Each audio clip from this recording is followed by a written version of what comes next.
Hello guys, ഇന്ന് നമ്മൾ ഉണ്ടാക്കാൻ പോകുന്ന അടിപൊളി ഒരു ചേമ്പ് വേവിച്ചതാണ്. കണ്ണൻ ചേമ്പ് വേവിച്ചതാണ് ഉണ്ടാക്കാൻ പോകുന്നത്. അതിനായിട്ട് ചേമ്പൊക്കെ ഇതിൻ്റെ തൊലിയെ കളഞ്ഞ് വൃത്തിയാക്കി എടുക്കുകയാണ്. തൊലിയെ കളഞ്ഞ് വൃത്തിയാക്കി എടുക്കുകയാണ് ചെയ്യുന്നത്.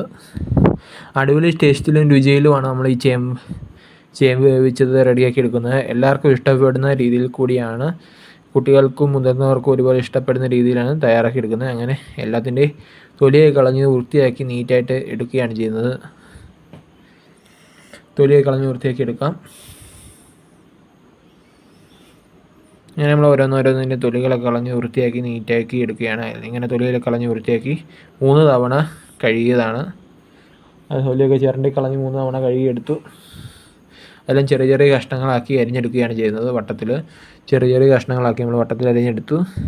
അതിലേക്ക് ലേശം മഞ്ഞൾപ്പൊടി ചേർത്ത് കൊടുക്കുകയാണ്. ആവശ്യത്തിനുണ്ടോ ഉപ്പ് ചേർത്ത് കൊടുക്കുകയാണ്. എന്നിവ ചേർത്ത് ലേശം വെള്ളം ഒഴിച്ച് നമുക്ക് വേവിച്ചെടുക്കുകയാണ് ചെയ്യുന്നത്.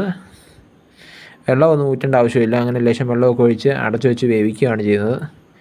ഇതിന് അരപ്പിനുണ്ട് ചേരുവകൾ പരിചയപ്പെടുത്താം. മഞ്ഞൾപ്പൊടി, തേങ്ങാ ചിരകിയത്, 2 പഴുത്ത പച്ചമുളകും, 5 അല്ലി വെളുത്തുള്ളിയും, 2 അല്ലി ചുവന്നുള്ളിയും എടുത്തിട്ടുണ്ട്. ഇത്ര ഐറ്റംസാണ് എടുത്തിരിക്കുന്നത്. പിന്നെ ഇതെല്ലാം ചാച്ചെടുത്തു. അതിലേക്ക് കരിവേപ്പിലയും ചേർത്ത് ചാച്ചെടുത്തു.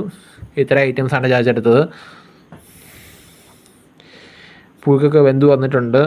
അതിലേക്ക് അരപ്പൊക്കെ ചേർത്ത് കൊടുക്കുകയാണ്. അരപ്പൊക്കെ ചേർത്ത് ഒന്നും കൂടെ അടച്ചു വെച്ച് നമ്മൾ വേവിക്കുന്നുണ്ട്. അതിന് ശേഷമാണ് ഇതൊക്കെ ഇളക്കി ഒന്ന് യോജിപ്പിച്ചെടുക്കുന്നത്. എല്ലാം കൂടെ ഇളക്കി ഒന്ന് യോജിപ്പിക്കുകയാണ്. ഒന്നും കൂടെ അടച്ചു വെച്ച് വേവിക്കുകയാണ്. തുറന്ന് വെച്ചിട്ട് നമുക്കിതെല്ലാം ഒന്ന് ഇളക്കി ഒന്ന് പുരട്ടിയെടുക്കുകയാണ് ചെയ്യുന്നത്. അങ്ങനെ എല്ലാം ഇളക്കി യോജിപ്പിച്ചെടുത്തിട്ടുണ്ട്. വീഡിയോ ഇഷ്ടപ്പെട്ട എല്ലാവരും മറക്കാതെ സബ്സ്ക്രൈബ് ചെയ്യുക.